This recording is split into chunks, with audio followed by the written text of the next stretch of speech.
adlaw, ako si Lisa Chika Agay, and for karon nga personality interview activity na ako diri with akong pinaka-special nga guest. Di lang ni siya ang host, family member, pero akong manghod. Gipili na ako siya kay isa siya sa pinaka-responsible o tarong nga tao na akong nailhan. Kayo kay niuyin ka ani. Ga record na ta ha, okay ra sa imo? Oo, syempre. Walay problema. Ready na ko.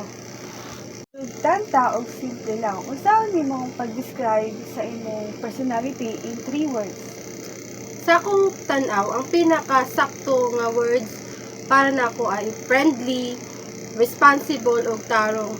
Gusto gyud na ako nga hapsay, pirmi ang mga butang, and importante kaayo sa ako na ang pagkatinuod sa tao. Tinuod jud na, pero kung maglisod, usaon nimo pag-handle sa stress or problema? Usahay, maghinhawa lang ko og lawom unya magampo, dayon maglista ko og unsay kinahanglan buhaton. Dili ko ganahan na mag-overthink. Mas maayo gyud og atubangon na to ang ato problema, hinay-hinay or step by step ba.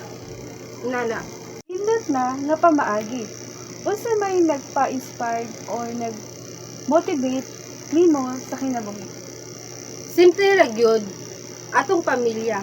Makita nimo nga malipayon ikaw o si mama o kita tanan, ganahan ko na magkugi pa og naa pagyud ko'y mga pangandoy in the future na gusto na ako makatabang gyud pohon.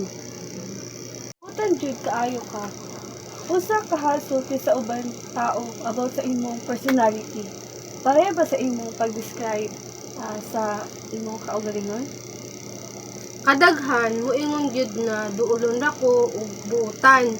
Gani ang silingan nato moingon nga buutan gyud na imong manghod, which is ako daw. Pati pud ako mga classmate moingon na strikta gyud ko, pero kabalo sila na because is responsibilidad gyud is important when it comes everything. Jud. So karon atong istoryahin ang balance unsa imong mga kusog or kahuyang. Akong kusog kay kasaligan ko. Kung moingon gyud ko na buhaton gyud nako. Ang kahuyang usahay maglisod kog moingon og dili kay gusto na ako tawangin gyud tanan, pero usahay kapoy gyud siya. Yun jud ko nimo.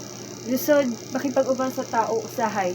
So usaon nimo pag-handle og lalis og dili pag sinagtanay? Mas ganahan ko ustoryahan og hinay lang kay dili ko ganahan og away. Kung naay lalis maminaw sako or sabton na ko ilang kanang bahin una before ko ma-explain sa ako para dili muda ko ang gubot or problema. Last na nga pangutana, nausab ba imong personality kadugayan unsaon? Oo, sus dako kayo. Sa una ulawon ko kayo og di ko ganahan ay or dili ko kabalo mo handle ng dako nga trabaho.